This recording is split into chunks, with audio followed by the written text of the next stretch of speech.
Hello everyone. देखो इस lecture में अपन क्या देखेंगे, न्यूटन्स लॉ ऑफ ग्रेविटेशन। ठीक है, अब उसको क्या कहा जाता है, यूनिवर्सल लॉ ऑफ ग्रेविटेशन।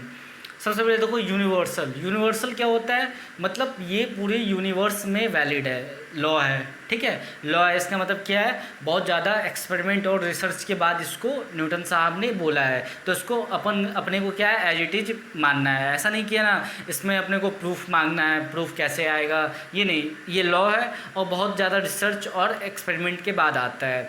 और ये यूनिवर्सल है, इसका मतलब क्या है, पूरे यूनिवर्स में इसका एक्सेप्टेंस है। ठीक है, अब देखो अगर ये यूनिवर्सल ना होता, अगर मान लो कहीं पे ये फेल हो जाता है, अभी तक क्या है, ये पूरे यूनिवर्स में हर जगह वैलिड है। ठीक है, देखो ये होता क्या है, बेसिकली एक फैक्ट है क्या, कि यूनिवर्स में कोई भी दो चीज़ है, कोई भी दो मास है, एक दूसरे को क्या करते हैं, अट्रैक्ट करते हैं। ठीक है, ध्यान रखना है, रिपेल नहीं करते हैं, अट्रैक्टिव फोर्स लगाते हैं। ठीक है, तो देखो यूनिवर्सल लॉ ऑफ ग्रेविटेशन क्या बोलता है, the force of attraction between any two particle, कोई जो फोर्स ऑफ अट्रैक्शन है between two particle is directly proportional to the product of their masses. मतलब डायरेक्टली प्रोपोर्शनल क्या है, उसके प्रोडक्ट ऑफ मासेस के, मतलब जैसे दो मास है, ठीक है, जैसे मान लो ये दो मास है, तो जो इसके बीच में जो फोर्स लगेगा, ठीक है, तो ये क्या होगा, डायरेक्टली प्रोपोर्शनल क्या होगा, इसके इस दोनों के मासेस के प्रोडक्ट के। ठीक है, डायरेक्टली प्रोपोर्शनल क्या होगा, इस दोनों मास के प्रोडक्ट। ठीक है, कि डायरेक्टली प्रोपोर्शनल होगा। जैसे मान लो इसका मास m1, इसका m2 है, तो जो फोर्स होगा दोनों के बीच में क्या होगा, F directly proportional to m1 into m2 and inversely proportional to the square of distance between them. और जो इन्वर्सली प्रोपोर्शनल होगा फोर्स जो इसके बीच में, वो square of distance between them. Inversely proportional मतलब जो इसके बीच में जो डिस्टेंस है उसका इन्वर्सली प्रोपोर्शनल कर दो, उसका स्क्वायर कर दो। ठीक है, inversely proportional to the square of distance between them.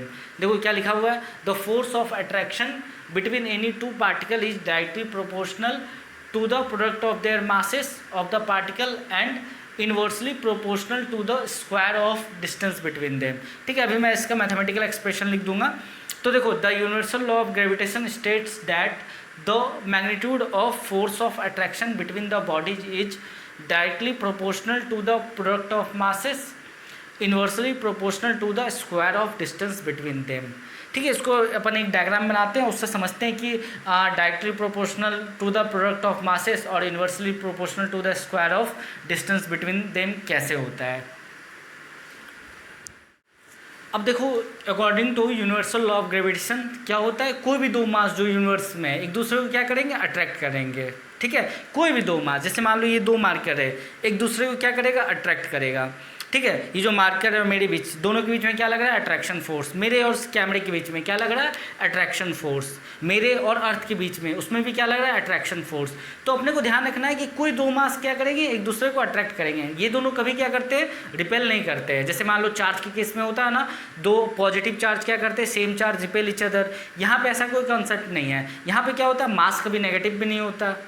ठीक है, कभी नेगेटिव मास देखो क्या नहीं होता, तो एक दूसरे को क्या करते हैं, हमेशा अट्रैक्ट करते हैं। ठीक है, अब जैसे मैंने यहाँ पे दो पॉइंट मास ले रखा है, ठीक है, दोनों पॉइंट मास ले रखा। अब जैसे देखो ये एक दूसरे को क्या कर रहे हैं, अट्रैक्ट कर रहे हैं, फोर्स लगा रहे हैं। अब देखो न्यूटन का थर्ड लॉ क्या कहता है, each action has equal and opposite reaction. मतलब अगर ये इसको F फोर्स से अट्रैक्ट कर रहा है, ठीक है, अगर ये m1 मास इसको F फोर्स से अट्रैक्ट कर रहा है, तो ये m2 मास भी इसको कितने फोर्स से अट्रैक्ट करेगा, F फोर्स है, इक्वल एंड अपोजिट फोर्स।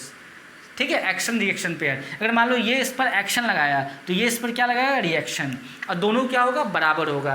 अब ध्यान रखना है कि ये जो फोर्स होता है ये सेंट्रल, मतलब जो लाइन है सेंटर, जो मास है दोनों के, दोनों का सेंटर उसके अलोंग ही लगता है।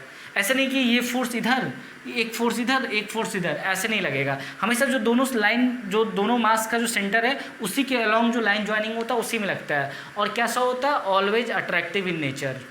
ठीक है, हमेशा क्या करते हैं, अट्रैक्ट करते हैं एक दूसरे को। अब देखो जैसे मान लो ये कोई मास है, एक्सटेंडेड मास माना, और एक ये पॉइंट मास माना, तो देखो यहाँ से यहाँ डिस्टेंस नहीं ले सकते, ये गलत है।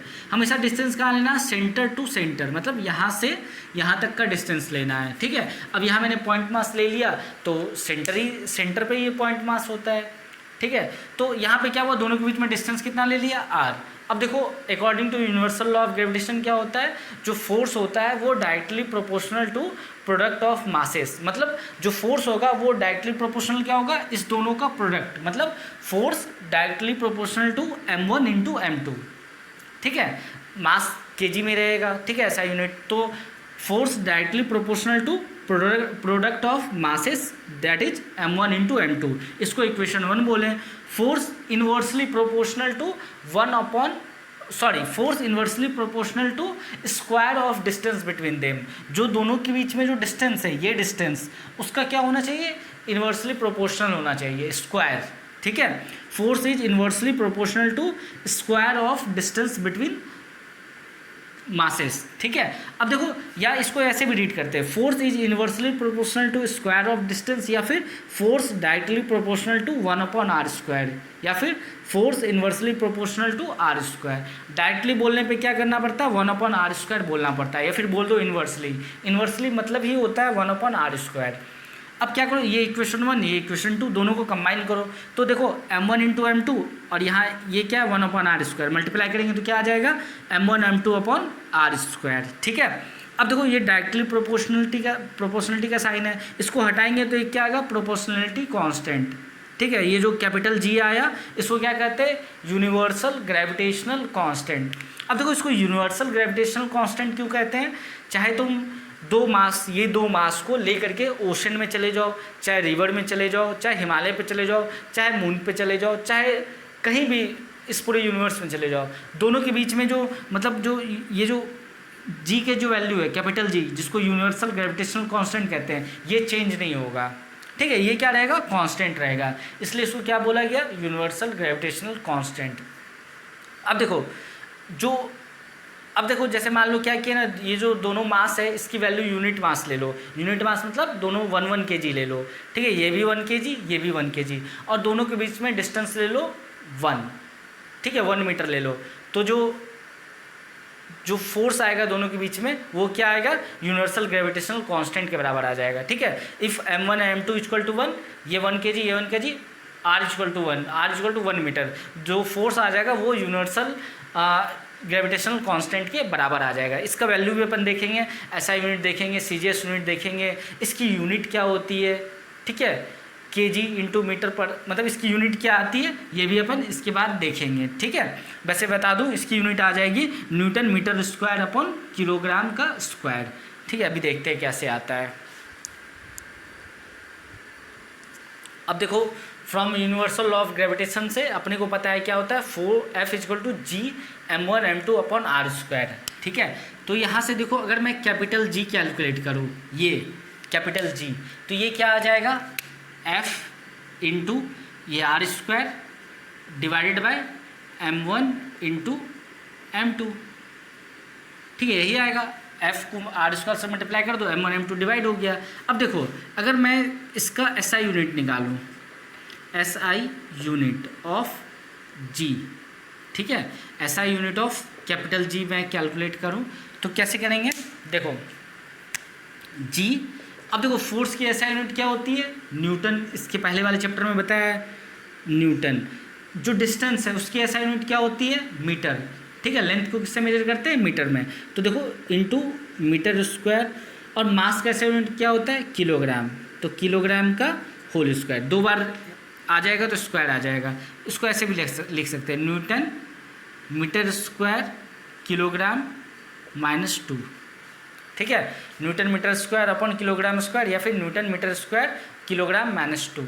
अब देखो अगर इसका CGS यूनिट देखें, CGS यूनिट, अब देखो CGS यूनिट क्या होता है, सेंटीमीटर ग्राम सेकेंड, मतलब लेंथ को किस में लेना है, सेंटीमीटर को, मास को किस में लेना है, ग्राम में, और टाइम किस में लेना है, सेकंड में। तो देखो वो जो G आ जाएगा,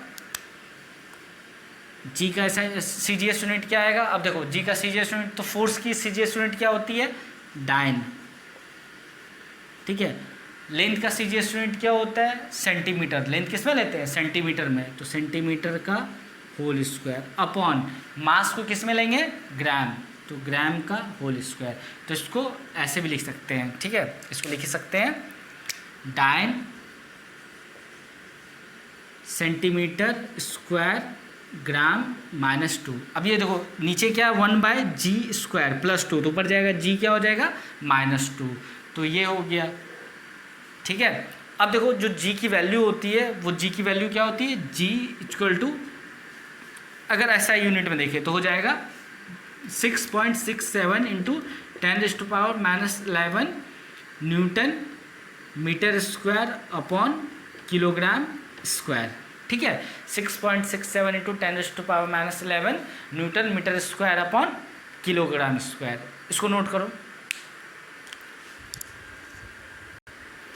अब देखो जी का जो ये ऐसा यूनिट था 6.67 × 10⁻⁻11 newton metre square upon kilogram square.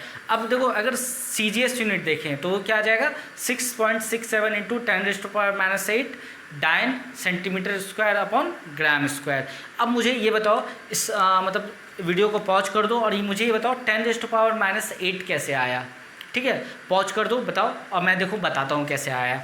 अब देखो ऊपर क्या है, यहाँ से देखो। ठीक है, न्यूटन = कितना होता है 10⁵ डाइन, ये इसके जस्ट पहले वाले चैप्टर में अपने को पता है। अब देखो 1 मीटर = क्या होता है 100 सेंटीमीटर, ये भी अपने को पता है। और 1 किलोग्राम = 1000 ग्राम, ये भी अपने को पता है।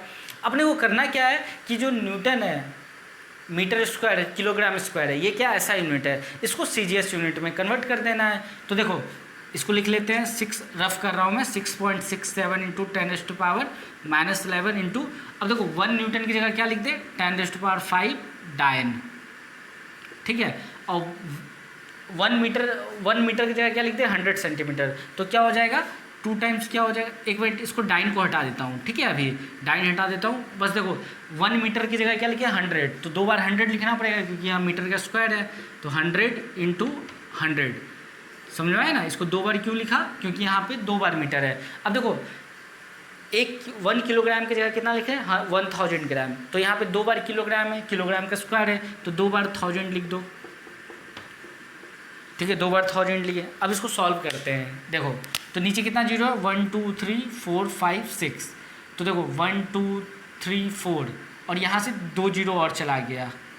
ठीक है, 5 में से 2 जीरो चला गया, 3 बचा, तो ये ऊपर कितना बचा देखो 6.67 × 10⁻⁻, देखो -11 और +3।